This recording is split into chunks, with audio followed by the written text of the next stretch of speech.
and welcome back to PA Truck Up. I'm your host Manny, and today we have Mesa. How we doing? Good, how are you? I'm good. So, if you let everyone know who you are and what you do and how you got to where you are. Yeah, my name is Mesa McNEely. I'm currently a strength and conditioning coach for a professional women's soccer team. Football, excuse me. Manny likes to correct me on that.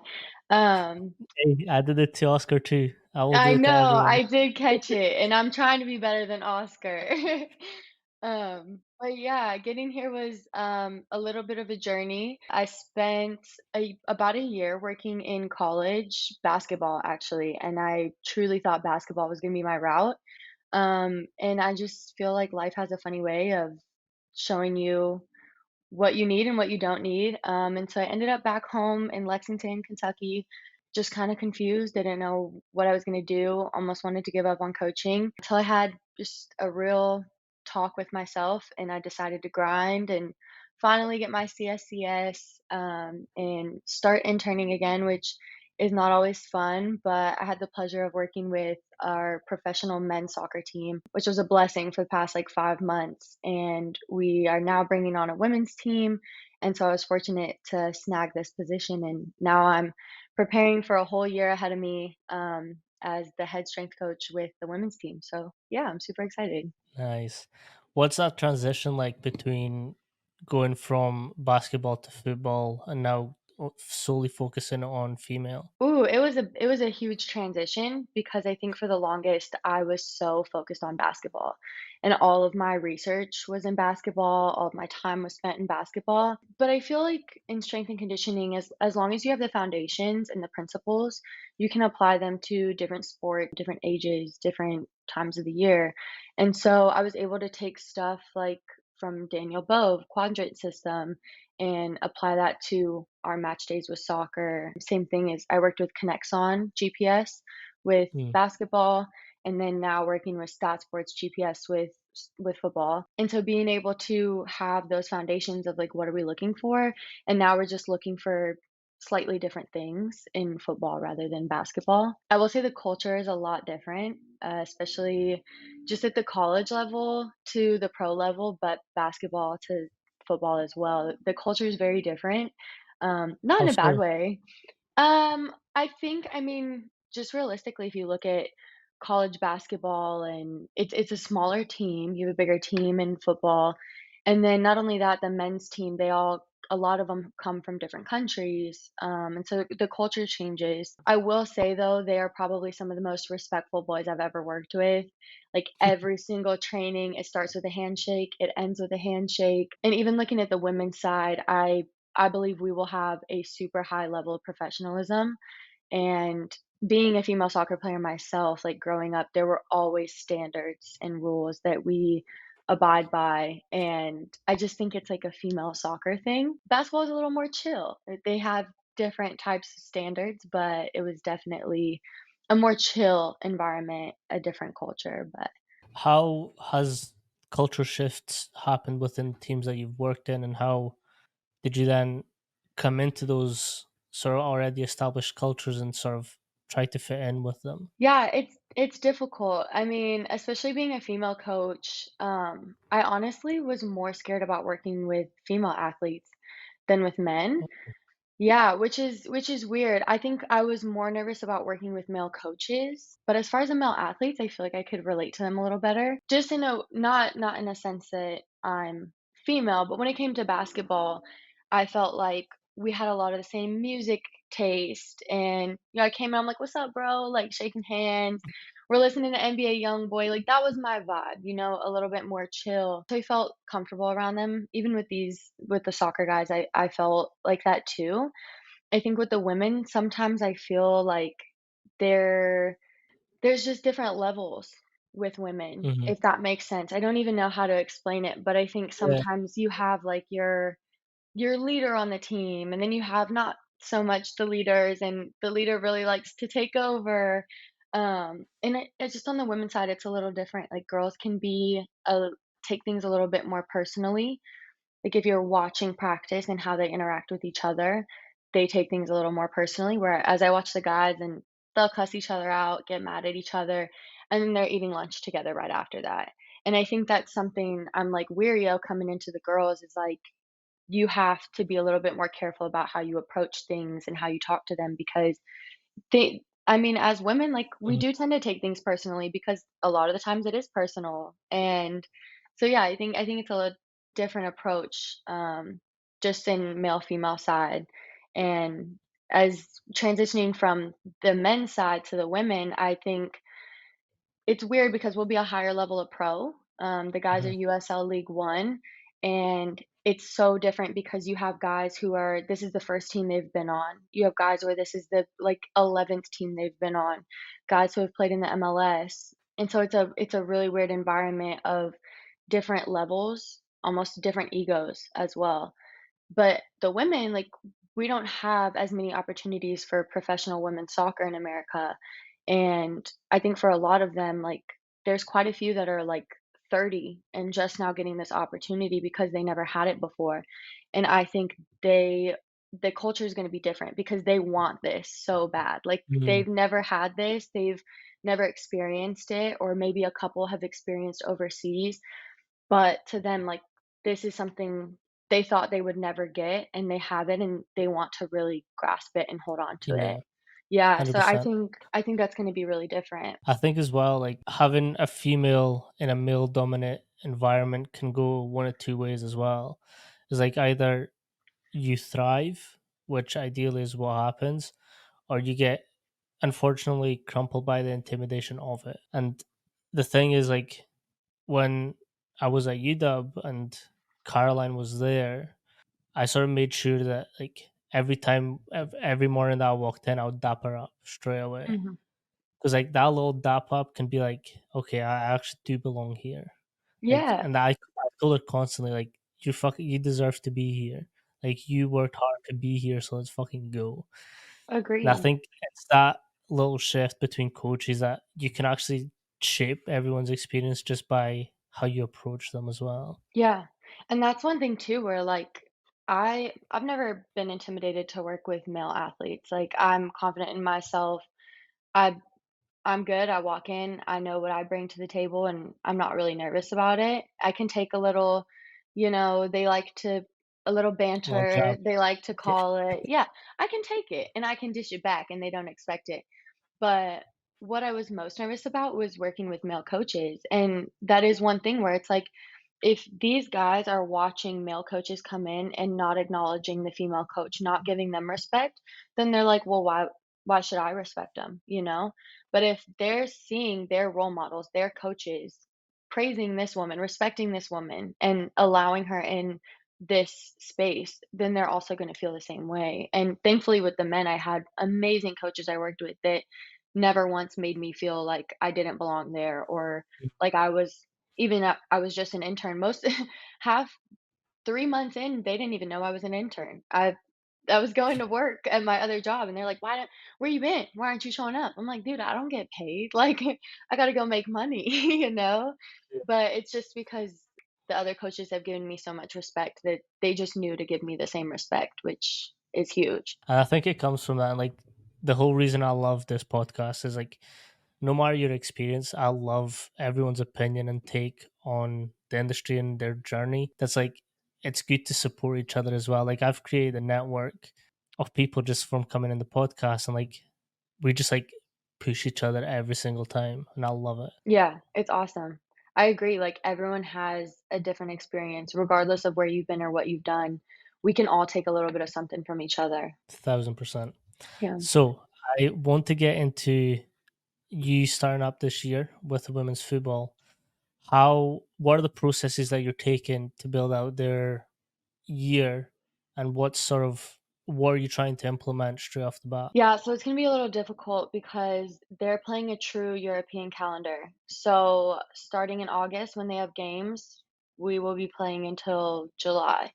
And they'll have maybe I think like 4 weeks off in the winter to go see family and, all that stuff. So that is a huge it's gonna be so different because we're in season pretty much the whole year.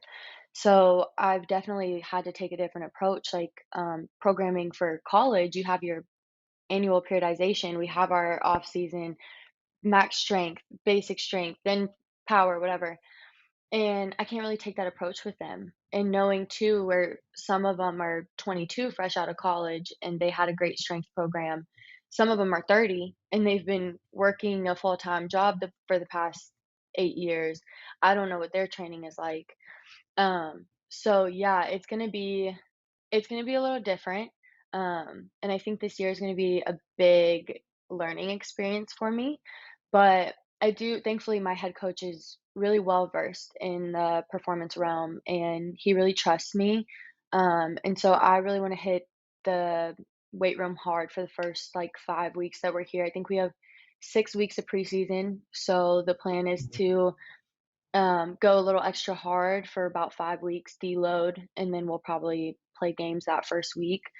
And then in season, at twice a week. Like we have to be in there twice a week. And obviously, if we have to travel to Washington or to New York, it's going to be a little difficult. But we have to make sure that we're training, especially where you have female soccer players with so many past knee injuries. Like I just wanna make sure that we're staying on top of it. But the biggest thing throughout season is kind of overloading different angles and taking out less of the range of motion and overloading, like pin squats, split squats, heavy trap bar pulls, hitting our main compound movement and being explosive, and then just taking care of the body the rest of the time. And I think if we're consistent with that twice a week, maybe Mhm. once if we have a busy schedule, but I just don't wanna get in the habit of, "Oh, we're a little gassed, we're a little tired, we're not gonna hit the weight room." Like, no, it has to be a priority. So I'm pushing for twice a week. My coach is totally on board. Obviously, things might change during different weeks, but yeah, that's the plan. Yeah. So how are you approaching the program building and their times of the season? Yeah, so I have a few girls signed already that I've been working with. So we've kind of been taking it more of like an off-season phase while they're here and while they're not playing. But they're about to start in our semi-pro league. So I'm gonna have to cut back on their training a little bit. But I'm a huge fan of full body lifts, just in case we do have to miss a lift during the week, like, I don't wanna just hit lower body and we never hit upper or vice versa. But I always make sure I have an explosive movement, so I love ollies, or ollie Mhm. derivatives. I'm not huge on we don't have to use the whole clean the whole time, but I love a heavy pull, heavy trap bar pull, heavy shrug. And that's always gonna be, like, our main thing, maybe some med ball throws, some type of potentiation, and then any type of squat pattern, a push, a pull, a hinge, and then a core. Gotta take care of the core. You are So speaking my language. yes, so that is my programming take, and again, as we get into season, we can change the different variations based on the week, or we can change the variation based on how they're feeling, but that is my structure that I go by. And just to make sure that we're hitting everything that we need to hit. Just in case we only get it once a week, then okay, I know we got everything in that we needed. We take care of the knees, and then we're good. Throw in a little mobility in there, make sure they feel good, and yeah, that's the approach I take, whether 100%. it's preseason, in season. 100%. I think you've nailed it. This is where I kind of have a problem with where science meets practicality in the real world. Science and theory, you essentially have sort of power block, your Olympic weightlifting. You then have your strength, your deadlifts, your squats, whatever it may be. Then you have like your conditioning, all in different phases. That's not always possible when Yeah. you've got seasonal demands.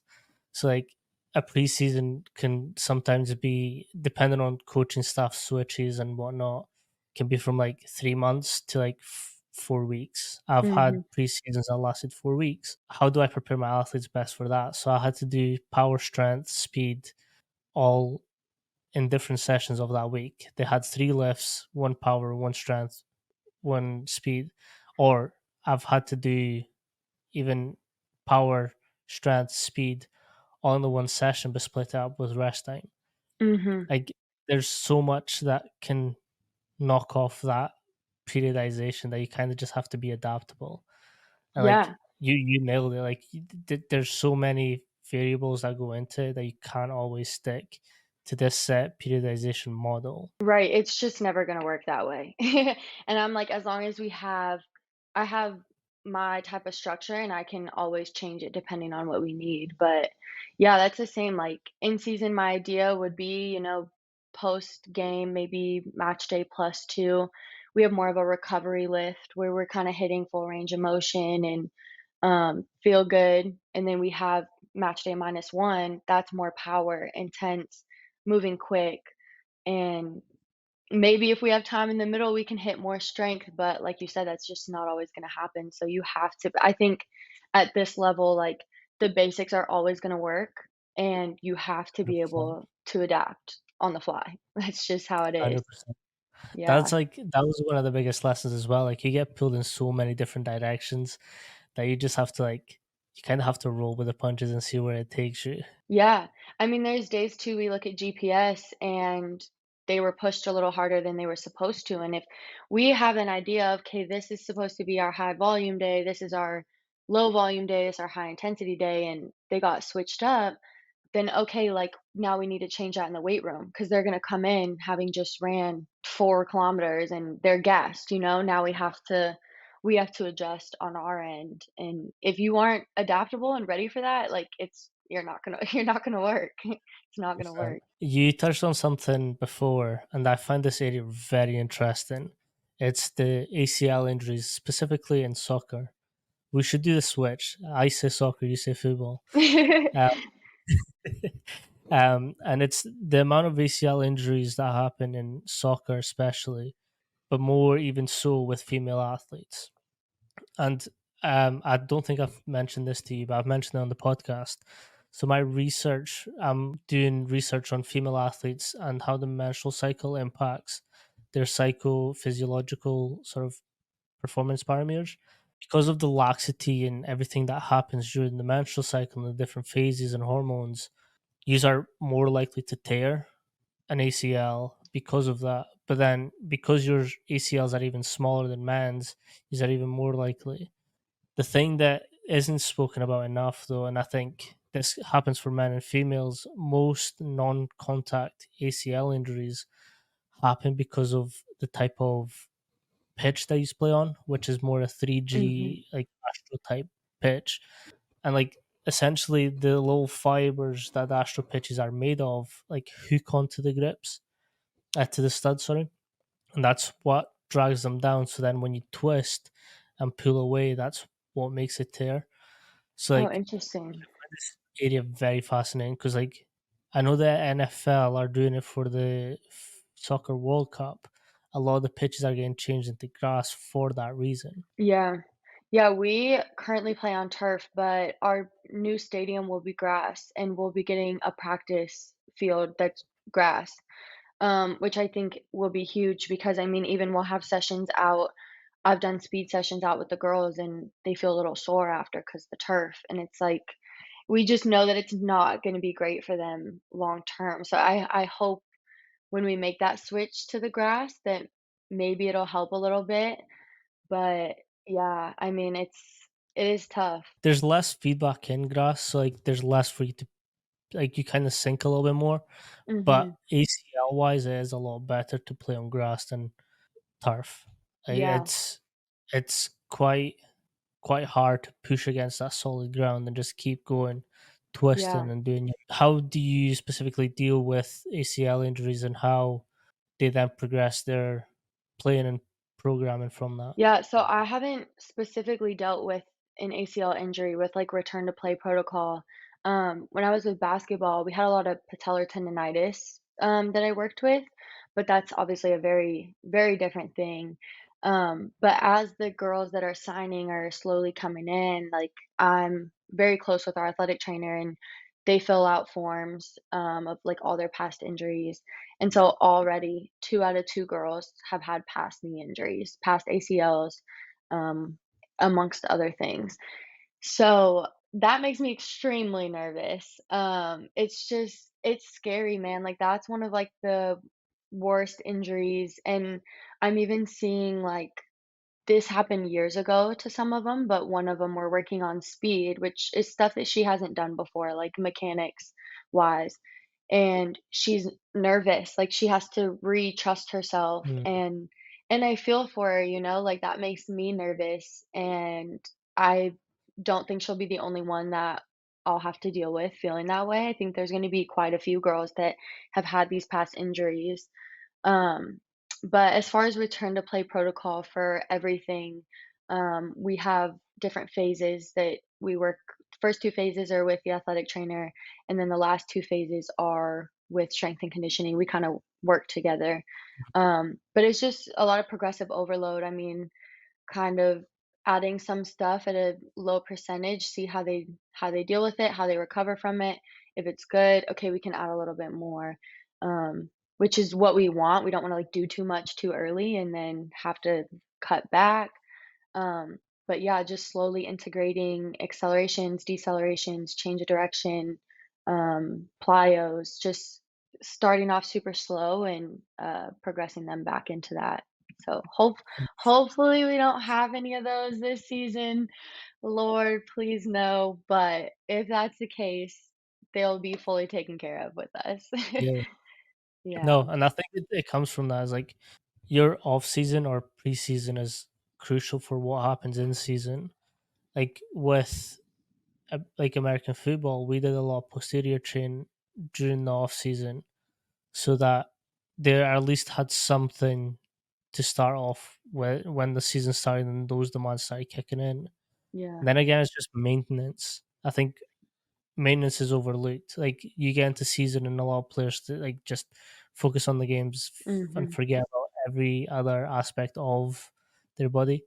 Yeah. So like even just like having like RDLs or leg curls with a Sornex roller, something so minor in the programs, but it just keeps that ticking over. Yeah. Yeah, no, I mean, that's gonna be one of my main, like, we always have a hinge pattern, like, whether it's an RDL. I actually love hip thrusts for female athletes with, just a projection from their hips.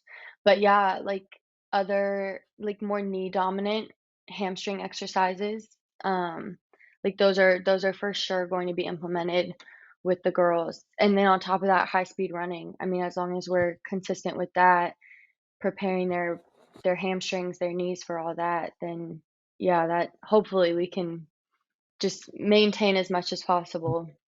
Yeah, like Yeah, I think the hip thrusters are a very underrated movement, I not for agree. glutes, not for glutes, but for learning that explosive like so if like you're on a 3 point and you have to snap your hips through, or Yeah, like in a snatch and you have to snap, or clean you have to snap, squat you have to snap.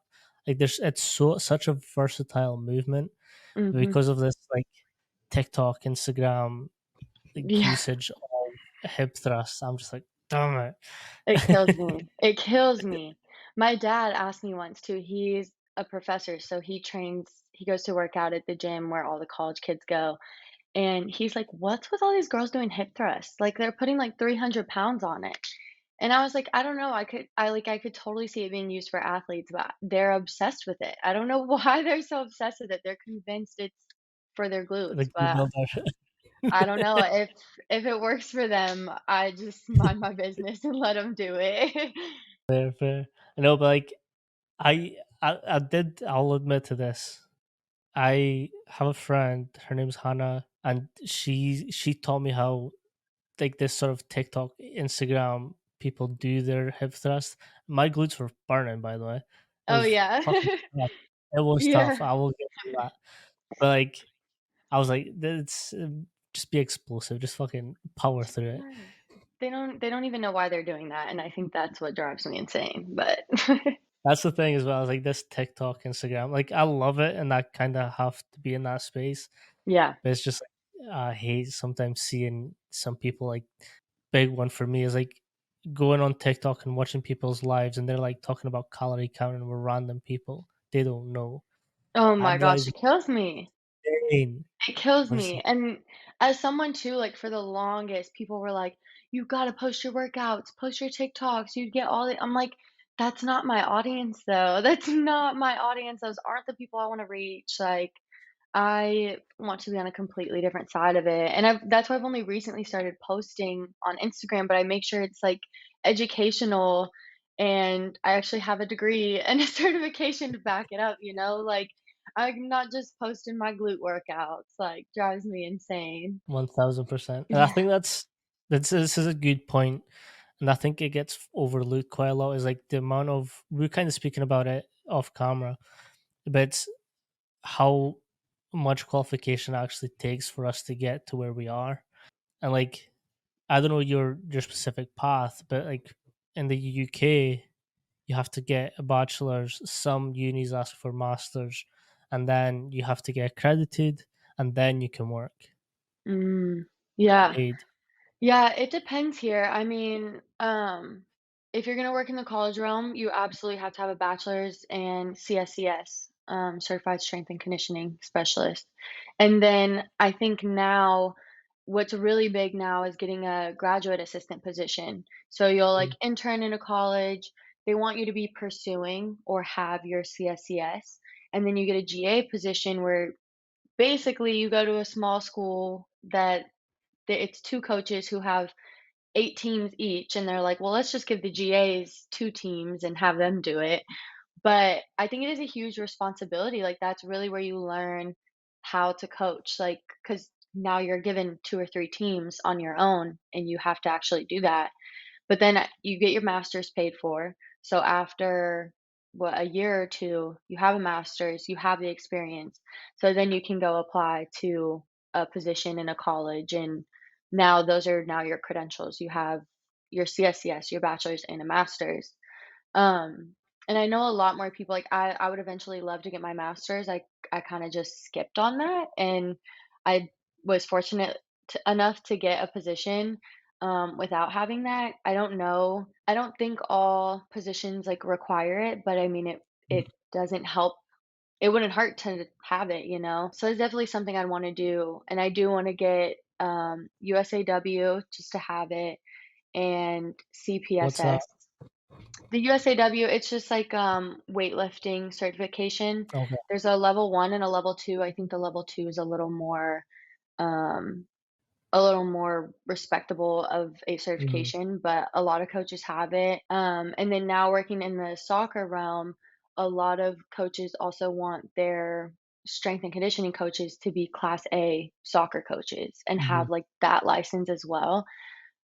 So eventually, I mean, especially if I plan on staying with this team or in this field for a little while, Mhm. that's definitely something I'd be interested in getting just to have it, you know, but Yeah, I think in Europe we've got it's UEFA license A, B, and C. If I'm not mhm. wrong, I'm guessing it's kind of like that, where it's like more targeted towards football and how you sort of work that industry. Yeah, I'm not entirely sure on all of them either. I know all of our coaches have it, and even our director of player ops has it as well. So I think eventually they'd want me to have that because I mean I'm on the field warm ups. Mhm. I typically add in stuff with the ball, so I mean it wouldn't hurt to have that as well. You know, make me a little more well Yeah. rounded. No, I think again, I think all qualifications have a reason for having them, even if it's like just a little bit on a certain topic that you don't know. Like I'm a big fan of just doing random qualification. Just like I've got obese children and how to manage their workouts and their nutrition. It was Oh a random wow, course I found, and I was yeah. like, well, why not? Why not? Because Why? now you're more well versed in that area Yeah. of expertise, yeah. One of the best ones I've heard, it was Seichin, who's been on the podcast before, and he talked about he took acting lessons to be able to switch from like volumes of coaching. So like he was quite naturally introverted, so he took acting classes to sort of amp up his personality and his coaching ability. I found that Yeah. fascinating. Huh, Different that's take. interesting. I might have to do the opposite. I might gotta tone it down. I'm a little too much sometimes.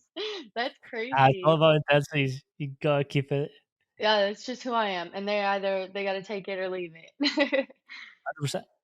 Yeah. Female coaches are some of the most, like, I'm going to say in a way, but I don't mean it in a bad way. It's like yous are intense, but like it's because you've got passion and drive behind it as well, which is Yeah. like that fireness. I love it. I Fucking love agree. it. I That was something like I was again so scared to get into the field at first because I was like, I'm not like a football yeller coach. I'm not about to be like, get on the line. Like that's not me.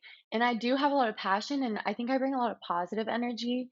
And even sometimes I'm like just happy to be there, happy to coach, happy to warm them up. And they're like, why do you have so much energy? And it's like, yeah, it's intensity in a different level. Like it's just good energy, and I feel like they can feel that passion, like you're saying. It's not just, like, yelling just to yell. Like, Mhm. there's 100%. passion behind it. Yeah. You have to have that intent, and that I always refer to this book, but conscious coaching is like my manual to like how to coach. There's so many different personalities, and you have to know how to coach each one of them. And Yeah. like for me, if someone that's like had perhaps a harder life, I need to give them a little break and sort of Mhm. just be the nice guy. But if someone's had like a cushy life, I need to feed them a shit sandwich. Like Yeah, I you need to gotta be be like, humbled a "Oh, little bit. yeah, yeah, yeah, yeah." I think there's a place and time for every single one of them. I agree. It's actually funny when I was interviewing for, college jobs, I think one of those questions they always ask is, "What would you do if an athlete comes in one day and they're just being super disrespectful in the weight room?" And it's like, well, if I take myself out of it and I take my emotions out of it and I look at this kid who they're a kid, by the way, Mhm, they have school, they might have boyfriend stuff, they might have family stuff going on, they might have stuff going on completely unrelated to me, but they're annoyed, they don't wanna be in Lyft, they're projecting it. I'm not gonna take it as disrespect. Like, yes, there's a time and place we don't act that way, but at the same time, I'm gonna give them some grace, and I'm gonna have a conversation with them and be like, "What's up? Like, are you good? Something's off here." And I think that goes such a long way than just yelling at a kid because they're disrespectful. Like, I think we have to understand them a little bit, and because, like you said, everyone's different, and one person acting that way is gonna be so different from a different kid acting that way. There's different people with 100%. different experiences, yeah. Like my favorite is a fist bump. You can tell a lot by just like a fist bump, and like I've seen this over and over. Like sometimes kids just like give you like a half-assed fist bump, like Hand fuck hand with not you. even closed. Yeah. Yeah, I'm just like, what the fuck is wrong with you? Let's Yeah, talk. And like, they're like, oh, I've read had a shit day at work. I was like, cool, let's talk about it. right. Yeah, that's all it takes, and sometimes a conversation like that, you understand them a little bit, that builds trust, it builds Mhm, buy-in. Just someone caring about them goes a long way. 100%.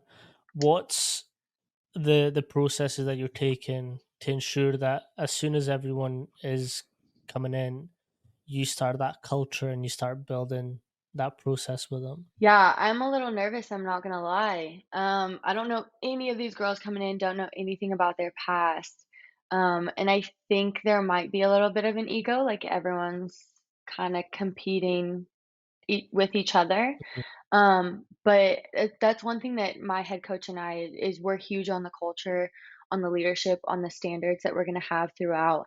And from day one, like there are going to be standards in our weight room. There are going to be standards when it comes to how we share a facility with the boys. We're not going to leave it trashed. We're going to clean up after Mm, ourselves. We're not going to have people clean up after us. But yeah, just beyond that, not only am I gonna stand my ground, stand on business day one, I can't just be fun coach all the time, but I do wanna bring a positive energy to everyone. I think that's, like, one of my strong suits, and if day one, everyone's feeling a little awkward, they don't know each other, if I can bring some positive energy and hopefully start building that in our mm. culture, then, um, I don't know, hopefully it'll go a long way, but we shall see. I think it'll be a lot of different personalities, a lot of different people on different levels.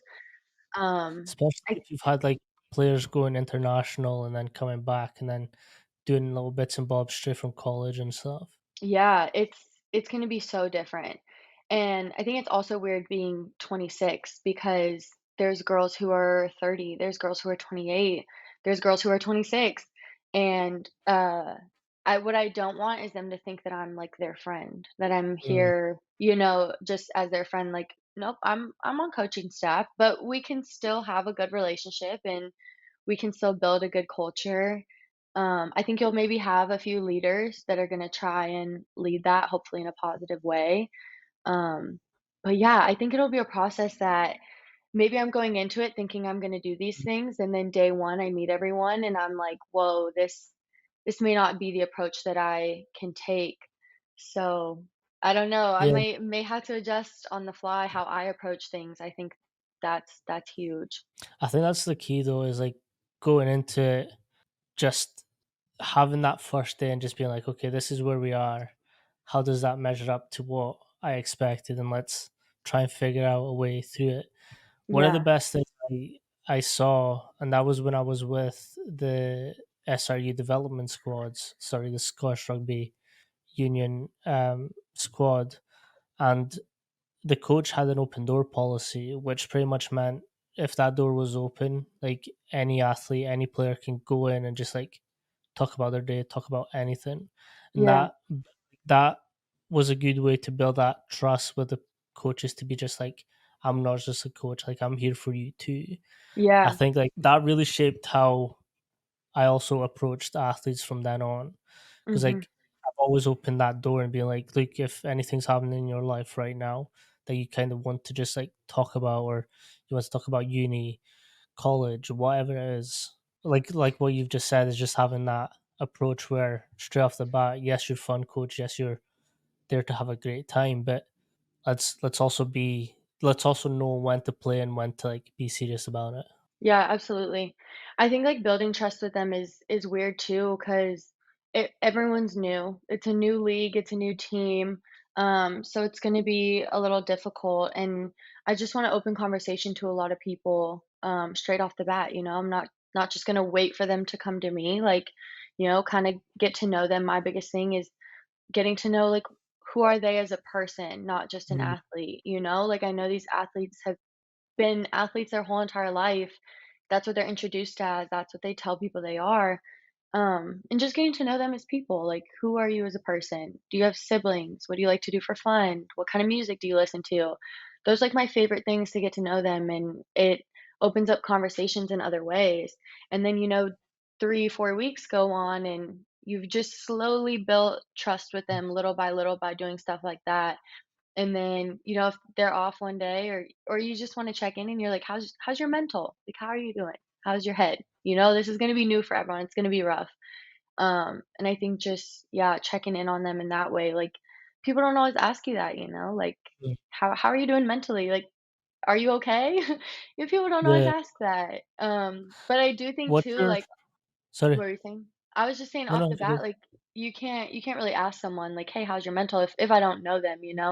Like, we'll Hmm. build that trust and then hopefully get to that point. So, that's the approach I try to take with Yeah. all my athletes, yeah. What's your take on sort of the mentality and the approach that athletes take to get into their zones, and how are you expecting to build that trust with them for them to be open? Yeah, it's weird because it's different for everyone. Like, even when I watch the guys on game days, they all have different ways of doing it. Some of them like to really lock in and headphones in, not speak to anyone, and some of them like to have a little fun and joke around.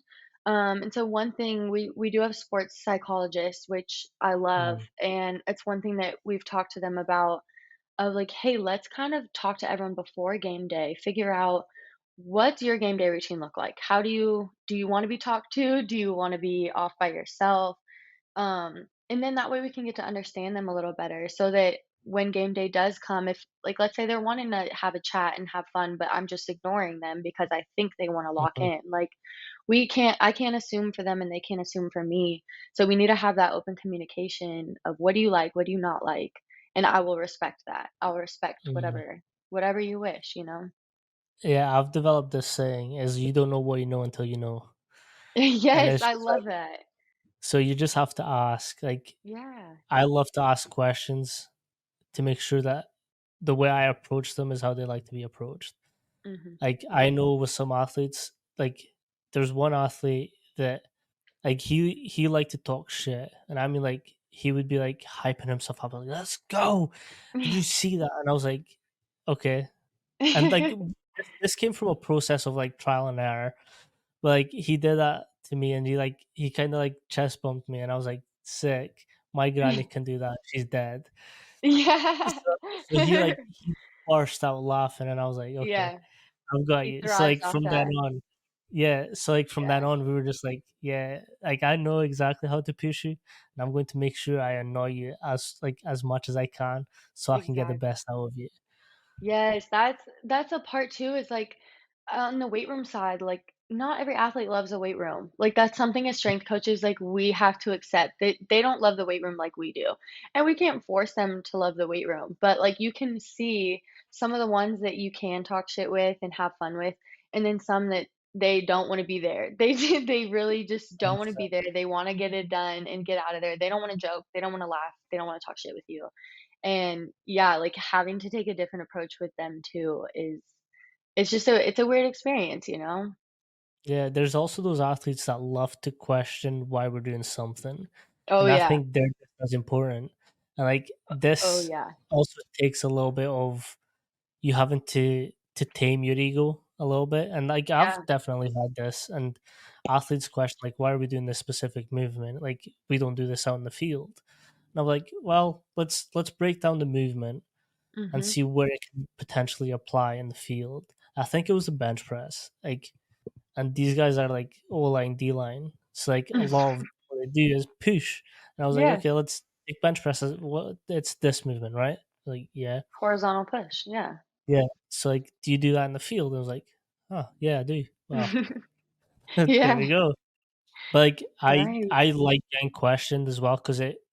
I don't I don't know if this is just my take, but like I don't see it as like a they're questioning me. I take it as a an opportunity for me to educate them on potentially why that's important. I Yeah. think that that's a really good way to look at it because then you're also working out your justification behind the exercise.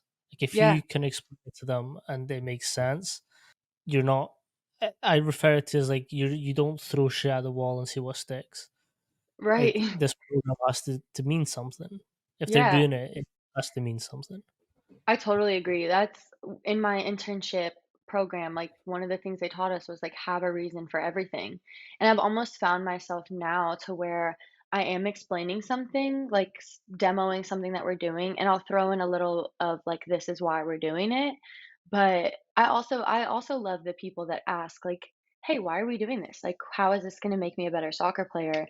Because I know that was me in the weight room, you know? And it's almost like they like it a little bit more. Like, the Mm, ones who don't like it, they don't care. They don't care to know. They're just doing what you tell them to do.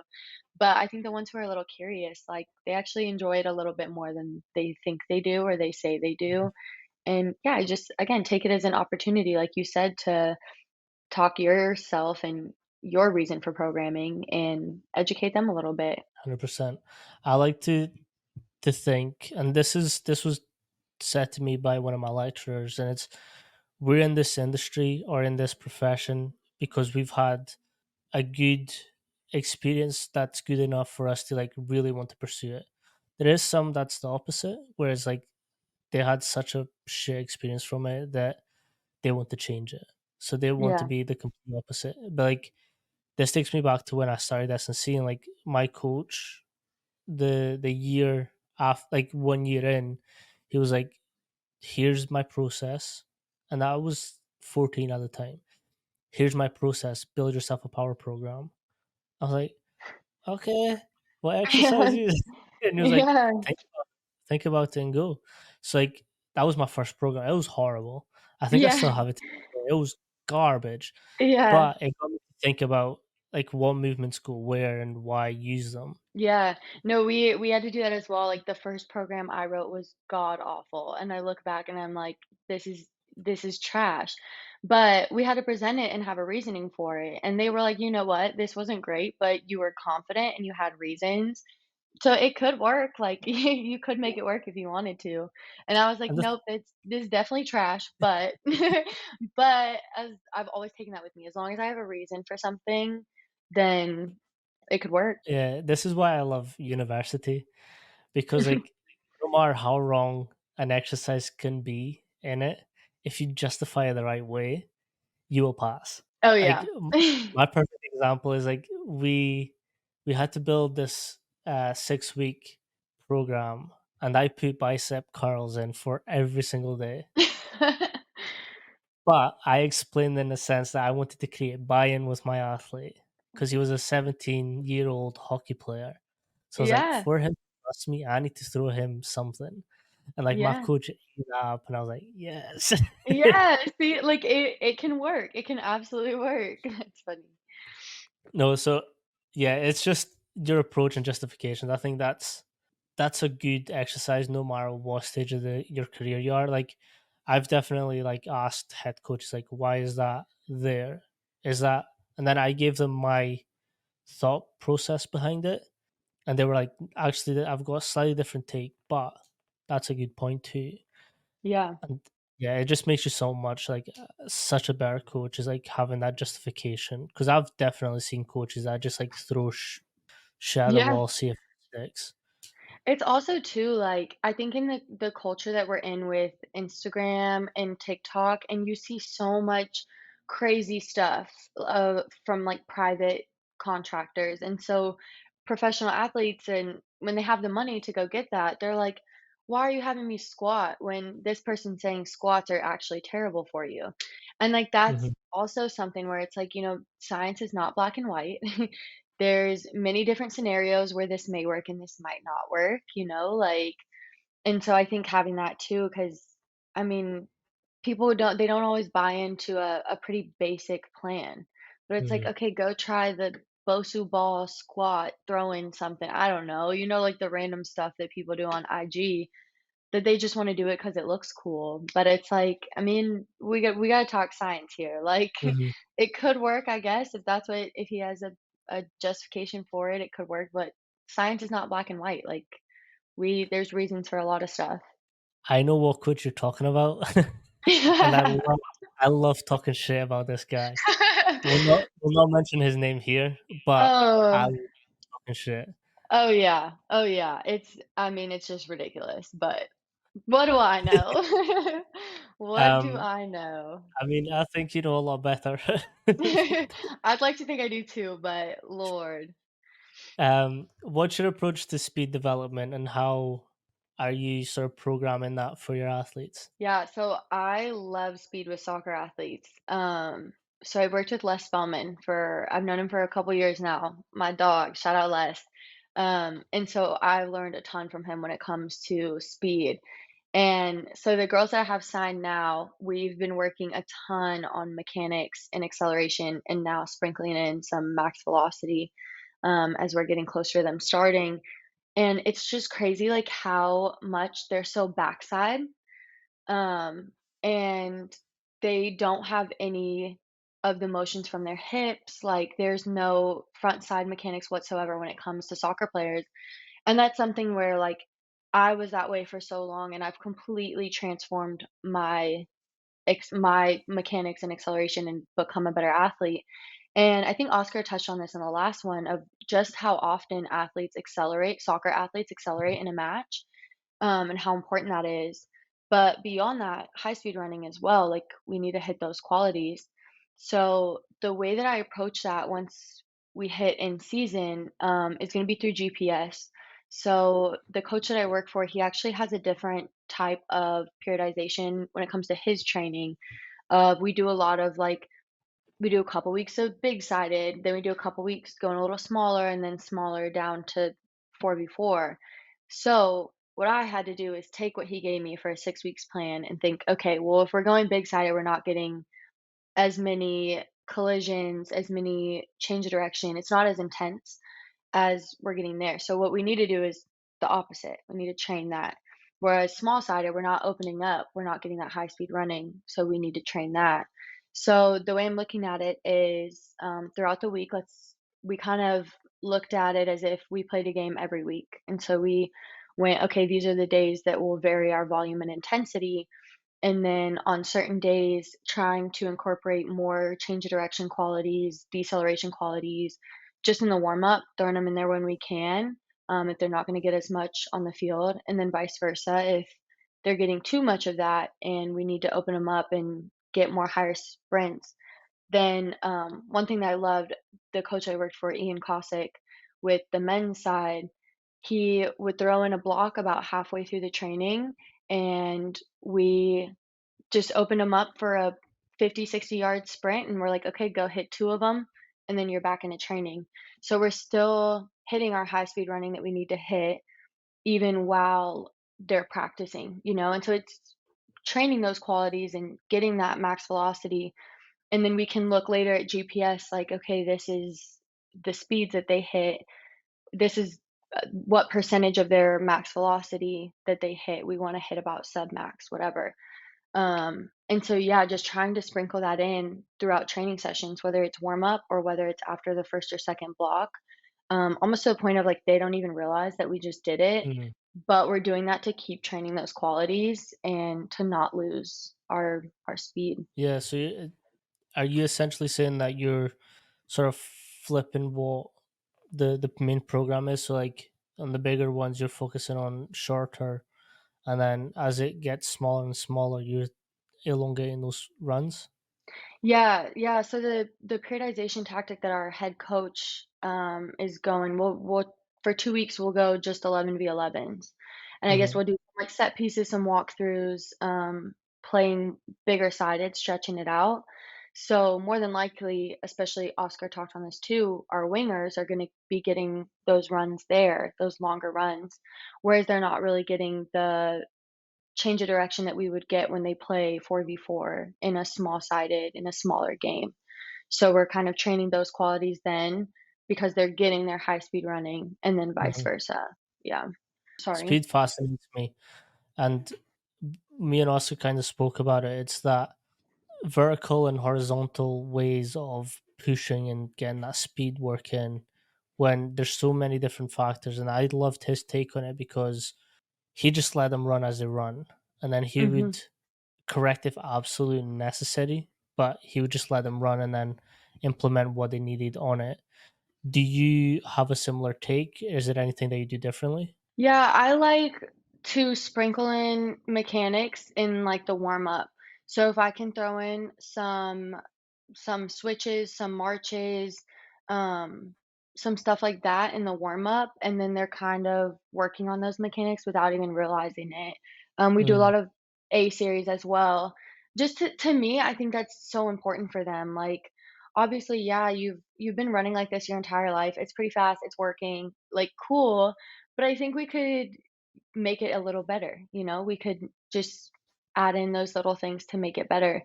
And so the girls that I have now, weekly we get out on the field and do speed stuff, and we take a lot of time in doing mechanics and practicing through that.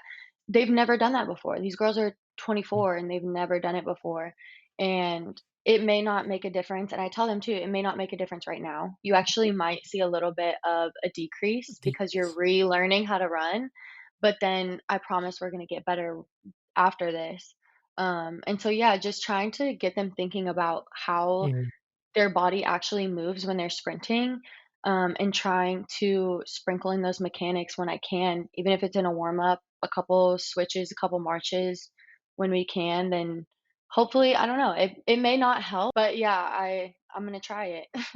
I'm not trying to make this like a girl vs boy type thing, but do you think that's perhaps because of the lack of funding in female sports that they're not they've not had that programmed in as earlier as boys have? I don't know, cause even on the men's side, we see a few of them. There's maybe a couple that have, like, a little bit of a track background where they have superb form, but a lot of them are so backsided where, like, we've had to set up wickets and stuff to kind of force them into that, front side mechanics and force their hips into the right flexion.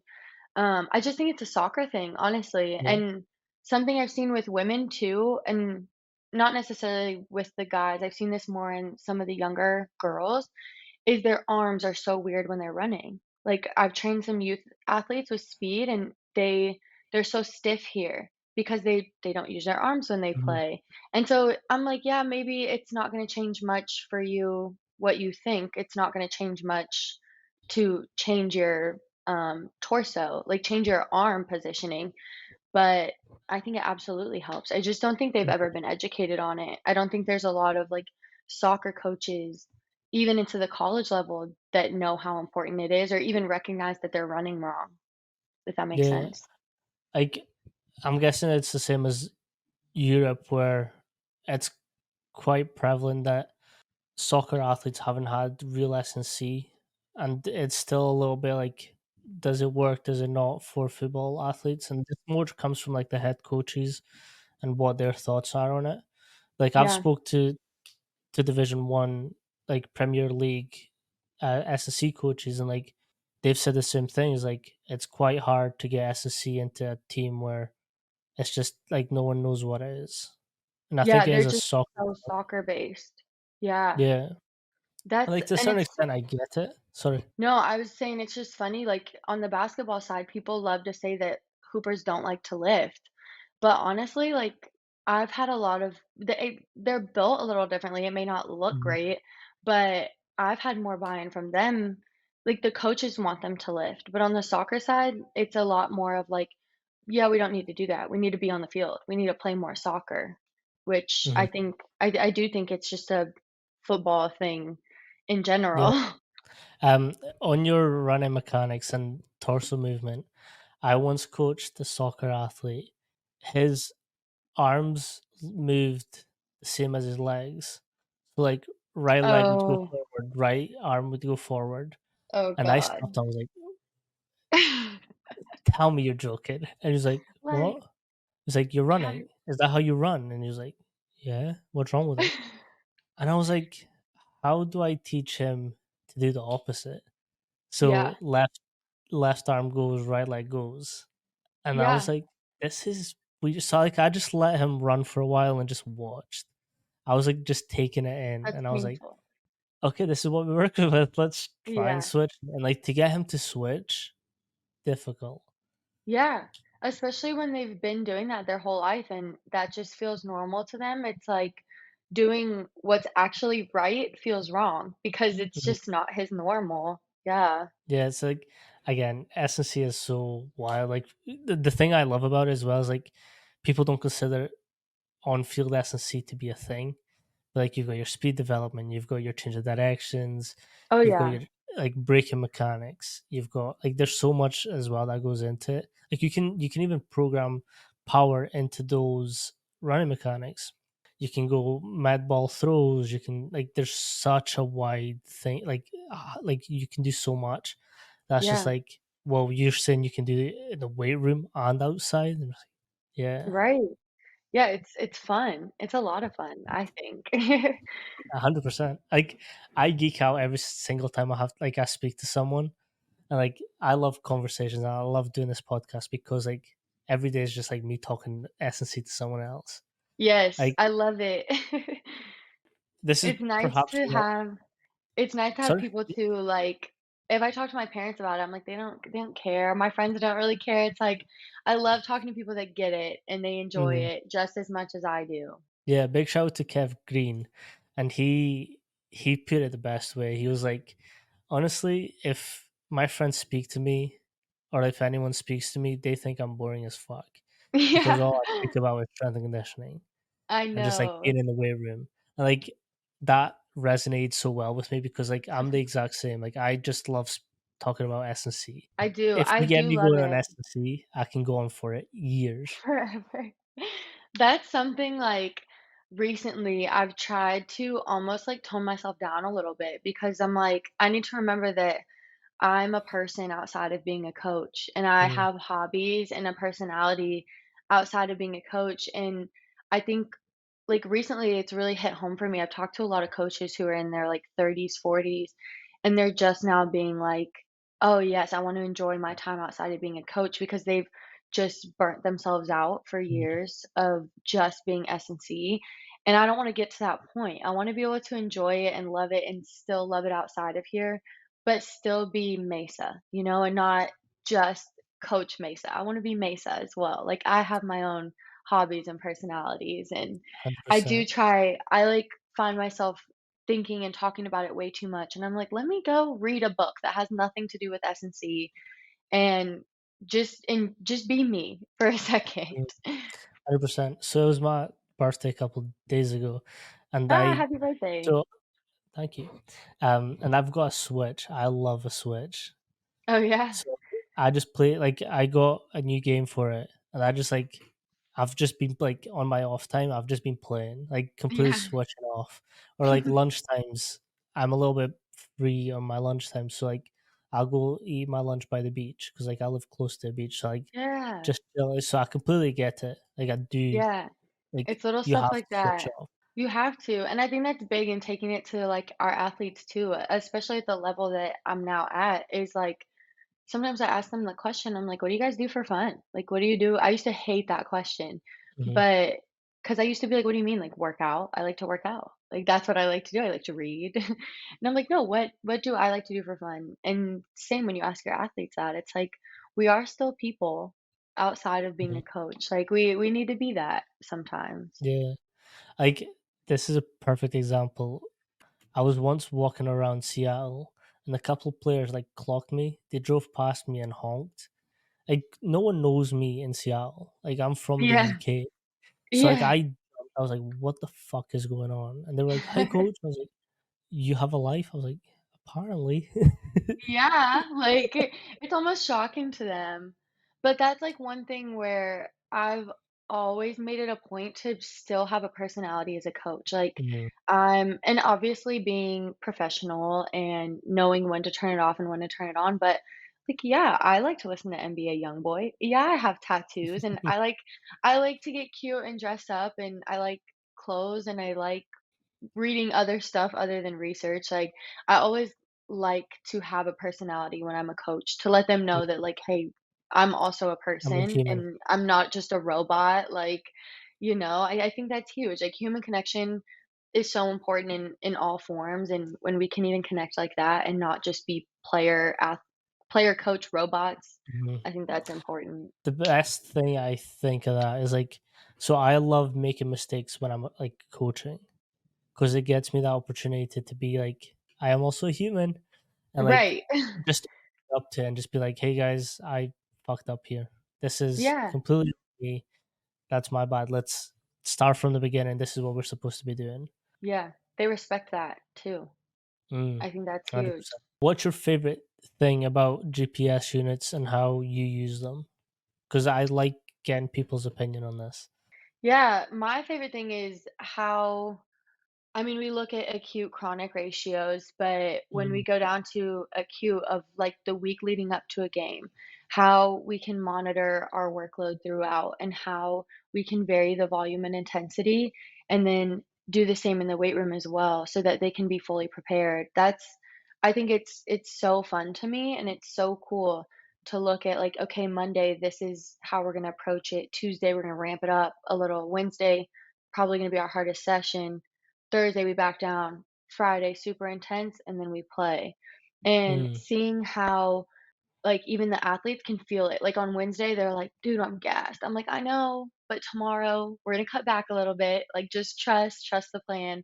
And then they always do, and they feel good. And that's my favorite way in using it is being able to plan the week out and then mhm, plan the month out, and then sit with the coaches and be like, "Okay, this is what we're gonna do." I'm, like, super structured and organized, and I hate coming into a practice and not knowing what we're doing or what to expect. So if we can plan the whole week out and we're saying, okay, game day's on Saturday, this is what we're looking at for each day, and then what do I need to put in or take out on these certain days? That's my favorite way to use the GPS and then watch the trends throughout the week and then as we approach game week. That's my favorite way to look at it. yes. So you're like very much program your Angeli program based on GPS data as well. Yeah, it's always obviously gonna depend on practices and, like, with the guys, sometimes we have plenty of time to change stuff throughout the week, and then sometimes we have a game, like, back to back, or we have a lot of traveling, and so then we gotta change it again. But, yeah, definitely when we're coming off a game, it's more recovery, super low volume, and then we ramp up the volume and intensity middle of the week, and then we cut Mm, down on the volume and ramp up the intensity before game day. And then being able to match that in the weight room, like, oh, that's just so cool to me. I love it. 100%. Do you look much at doing that for like bigger games compared to smaller games? Yeah, that's one thing that I'm interested to look at as we approach our season, Mm, especially, like, I think too there might be some trial and error in seeing, like, how everyone takes to the first couple times of doing this process, and then, like, okay, if they aren't looking super ready by game day or they're not feeling ready, let's say they don't recover well, their wellness surveys aren't looking good, their stats aren't looking good as far as vol, counter movement jumps and readiness, then like, okay, maybe we need to approach this in a different way for the next game.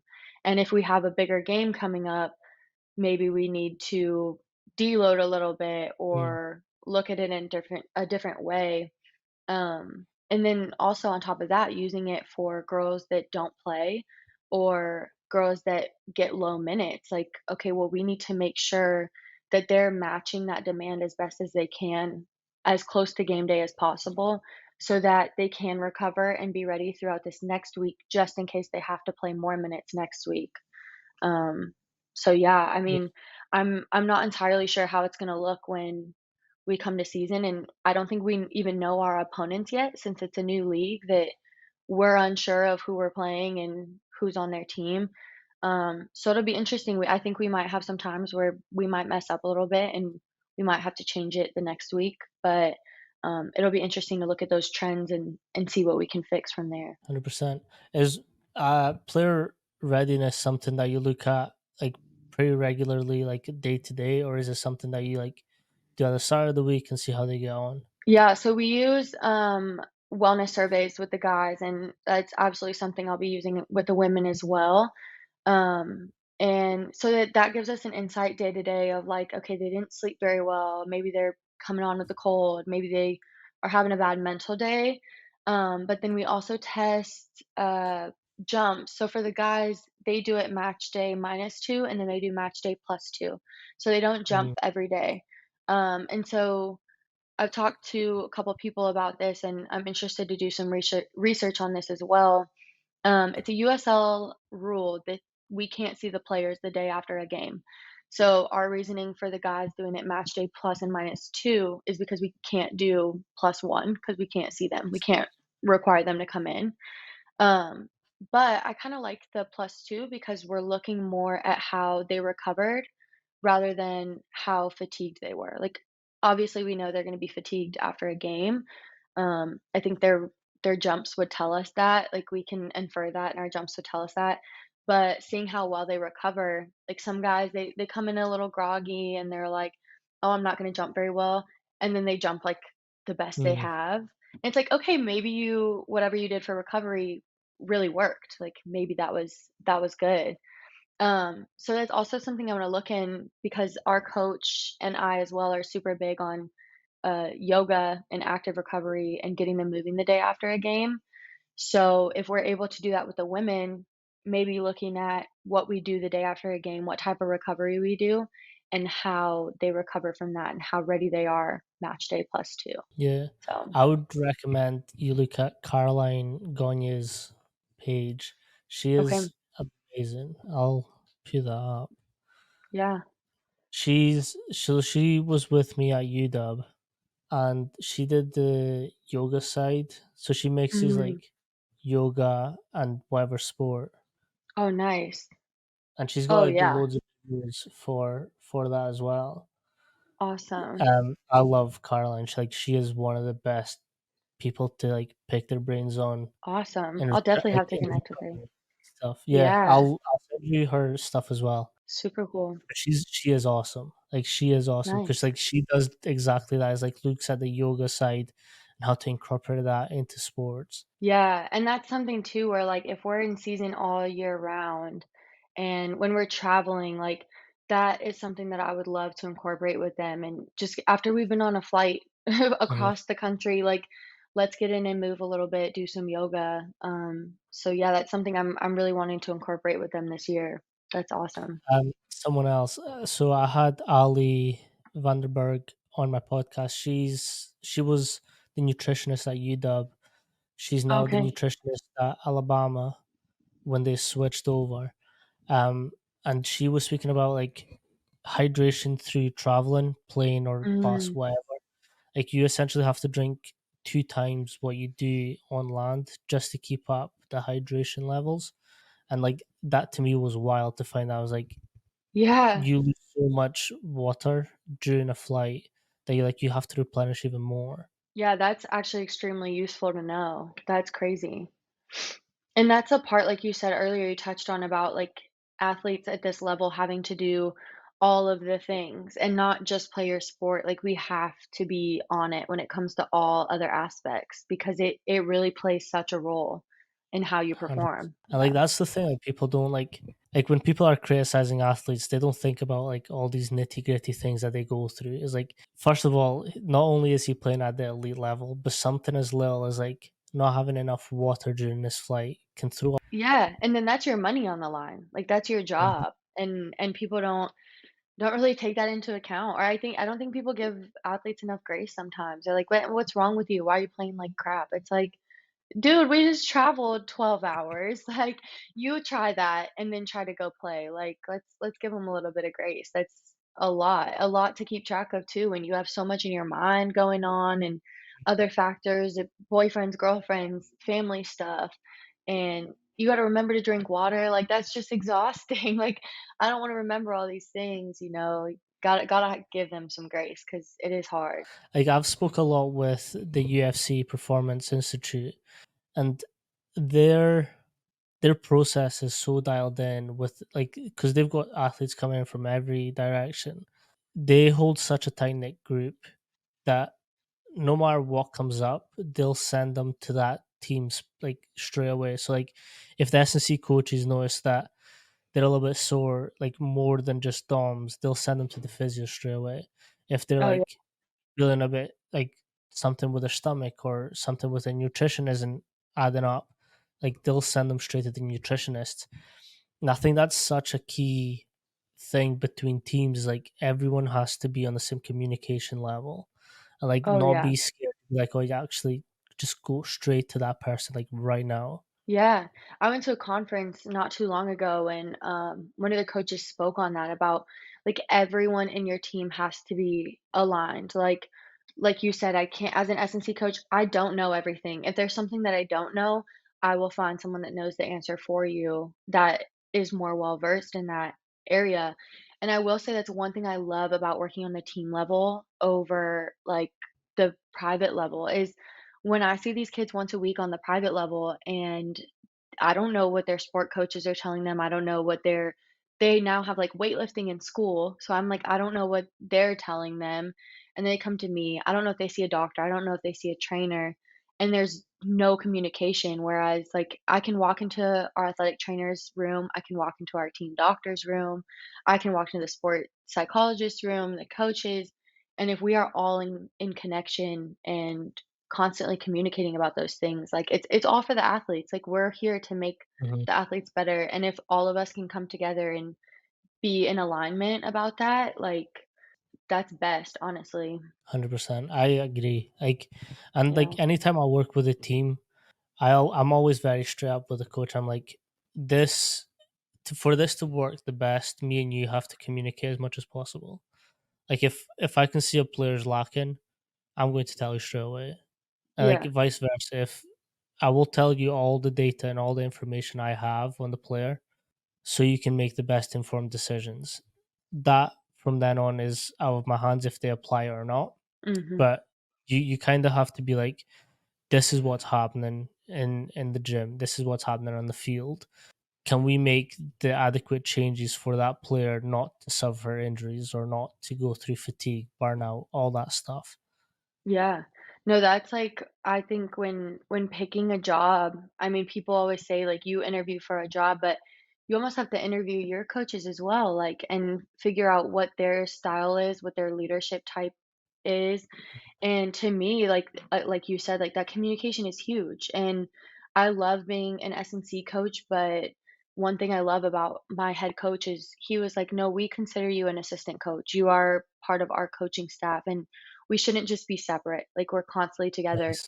And we haven't even begun training yet, and I talk to him almost every day because we're just constantly in communication about all these things, and I think that is essential to have coaches that think that way as well. If you have a coach that's like, "Ah, just stick to the weight room," that's not gonna work for me. Like, Mhm. that's just not gonna work for me at all, and it might work for other people, but I think that's where, like, you have to figure out too where you fit the best with some people because communication to me is everything.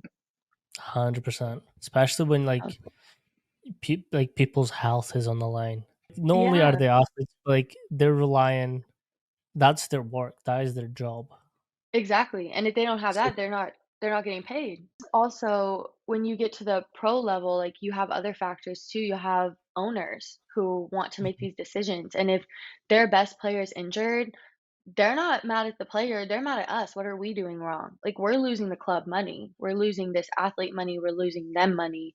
Like, there's a lot of factors that play into it, and it's not just, "Oh, yeah, go see the trainer." Like, no, all of us have to be on top of it to make sure that the athletes are getting what they need so that the whole club is getting what they need. Like, there's a lot that goes into it. 100%. The thing that always shocks me the most is like how the amount of type A coaches there is and how we aren't able to navigate that. Yeah. I mean, it's hard being I think too being like a female and it's scary Mm, being around other coaches like that because I mean, you want your person I think a lot of people want like their personality to shine the most or they want to be the head honcho and it's like we forget that this is about the athletes. This is not about me. This is about the athletes. We need to take care of the athletes. I don't care if you want all the praise and the flowers. I don't care. I just want to make sure the athletes are good. And yeah, it is difficult dealing with coaches like that sometimes when they're not best thinking that example way. is like so Coach Mac has like so he's got like these team building workshops during every like major events like 4th of July, Valentine's Day, Easter. Like he's got like specific workouts he does for that. Nothing screamed like we are all type A's more than like us all in a group picking one drill apart. Yeah. And then we just like went around in a circle. Was like, oh yeah, this is not going to work because of this. This isn't going to work because of that. This is what I would do. This is what I would do. No, this is what Yeah. I would do. And like we just go back and forward. Like Coach Mark ultimately was like, "This is how we're doing it. I'm the head coach." But like, Right. Yeah. it's just like having that confidence to be like, okay, there's a lot of voices. Let's tune them all out and just like do what's best for the athletes because that's what's going to work. Exactly. Exactly.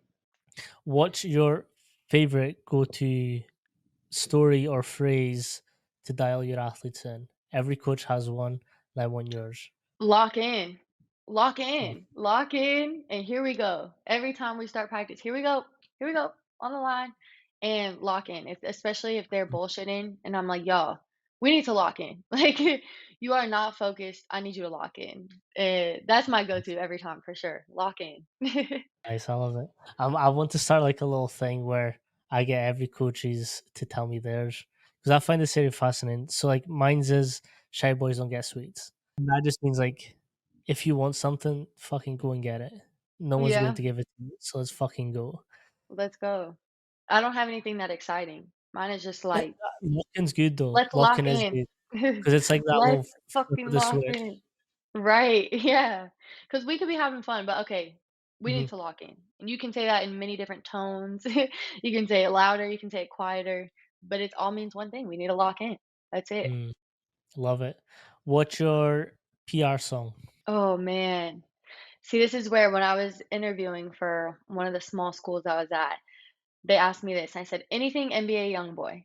Anything NBA YoungBoy," but I'm not gonna lie, recently, I've been into, like, some old school rap, and which I can't even like, nothing even crazy, like some Jeezy, like, Mm, anything that's gonna give me super hype. Waka Flocka, I'll go for nice. it every Are time, you yeah. more East Coast or West Coast? Um, I'm from the West Coast originally, so I like to think that, I listen to some West Coast music, but maybe like some old school rap because my dad's from the Bay, so I grew Mm, up on some Too Short and some old school West Coast rap, but I listen to a lot of, like, Atlanta rap too, Detroit okay, rap.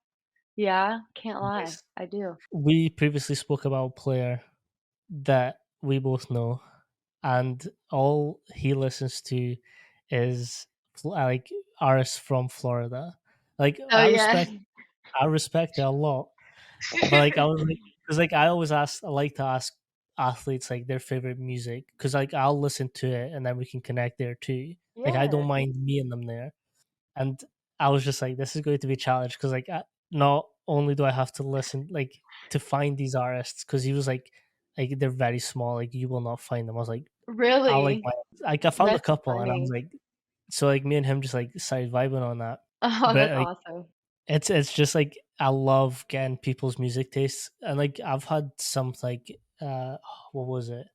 It was some like boy band that a coach said, and I was like, no danger. Is that what you listen to for a PR song? Like, no way.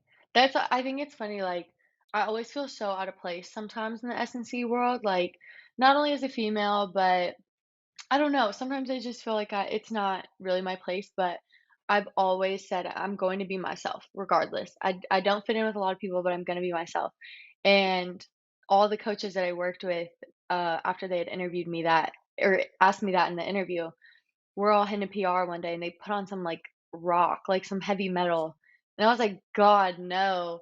And they were like, well, you like NBA Youngboy. And I was like, yeah, that you should have known I was going to be the way that I am because of that. I can do anything but heavy metal and rock. And I feel Mm, like that's so many of like coaches that I know and I talk to, they all listen to that. I feel so out of place, but I just I can't get think it's down a with it. generational. I think it's generational I because think most so of the too. coaches I speak to now, they're like rap or some type of like indie or some like that's not specifically rock or like heavy Yeah. metal or sort of headbanging music. So I do think it's a generational thing.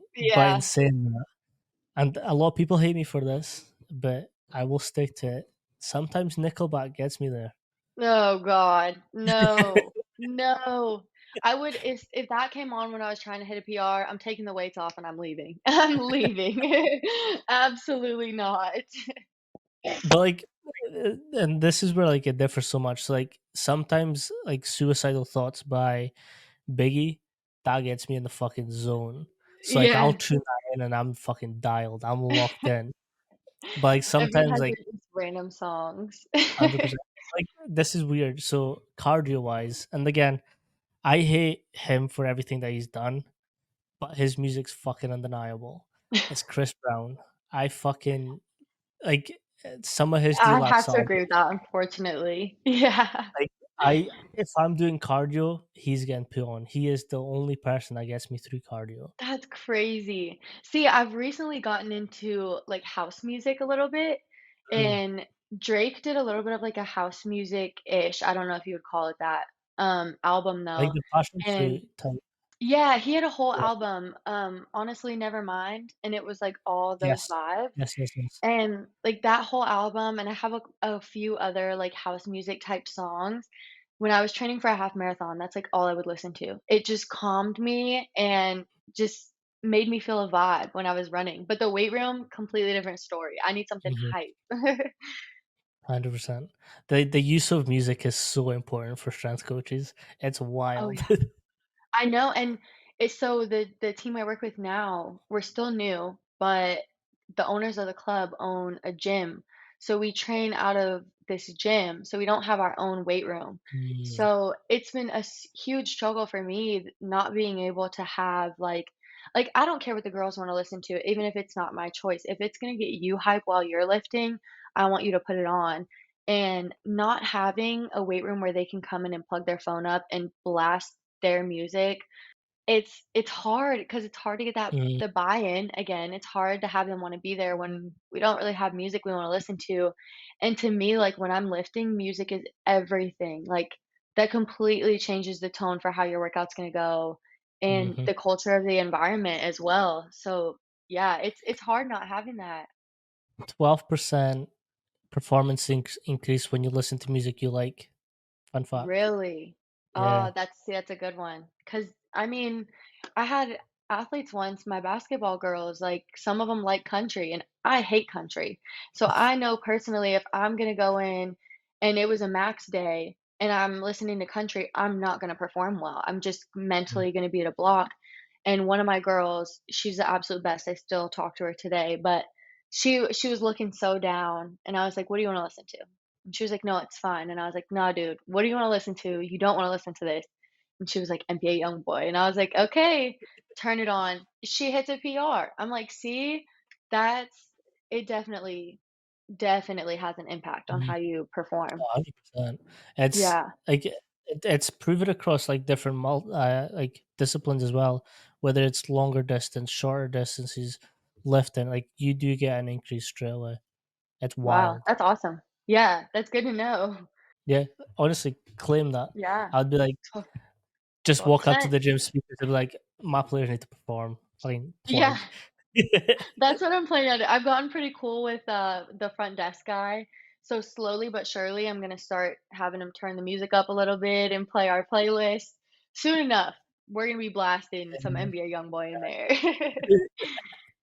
No, I think that's a really like because not all teams have a set gym for them, and like getting friendly with the working staff of that facility is key to get like just it creates a so much better atmosphere. Like I've walked into like gyms where the staff hated us, and Oh, like yeah. I slowly but surely just like swung it either way because like I would just like spend hours just chatting shit to them, just like Yeah, what's your favorite meal? Let's talk about food, and everyone right. takes it. And I'm just like, you need that. So yeah, Oh, yeah. In a hundred city percent. like yeah, in a city like we're in too, these our club is so new, and we're a very, like, basketball, football city, like, because we have University of Kentucky, and everyone here has been diehard fans since they were kids, and so having a soccer team, like, a lot of people don't really know about it, like, the exposure isn't there, or they don't really care that much, and that's, like, one thing from day one with the girls, is, like, these are standards that we're gonna have. We might not be in our own weight room, but we honestly are gonna have more standards because people around us, like, we're representing our club, and we need to be kind and respectful to the workers and to the paying customers here. And again, like, it could be terrible, they could hate us, and we go in there, but as long as we are respectful and we impact the environment in a positive way, now we have more people coming to our games, now we have more people supporting, and yeah, there's pros and cons to both, but, like, Mm-hmm. if this is all we have, we can use it to benefit us. It just has to be the way that we go about it. 100%. Yeah. I will leave you with one last message, and I think you should trust yourself because, like, I think every process that you've sort of spoken about, I can tell that you're going to fucking impact this team majorly. So have confidence in yourself because you're going to fucking kill it. Thank you. I needed that. That really means a lot. Thank you. That's I'm all ready good. for it, and I'm ready to Yeah, make it mistakes. I sounds know it. I'm gonna make mistakes, but I'm ready for it. I'm confident. I'm excited for Yeah, sure. 100%. And Yeah, again, mistakes are learning opportunities. exactly. That's all they are. Absolutely. No, I appreciate you for coming on today. Do you want to plug your Instagram and anything that you've got coming up? Yeah, definitely gonna have some new stuff, new posts. I'm trying to get better at social media, but as I'm working with the women's team, definitely gonna have a lot of more new stuff coming up on Instagram. So honestly, both of those IGs that you have, yeah, if anyone wants to follow me, follow along on the journey. I'm also on a sober journey for myself, so that's been just a Congrats. huge learning experience. Thank you. Yeah, it's just something where I'm constantly trying to spread love and positivity to the whole community and also being a coach as well. So kind of hit both sides of those things. So yeah, definitely follow along both and all the journeys. No, Thank you, and congratulations on your sobriety as well. Thank you so much. Appreciate you. Peace. Thank you. See ya.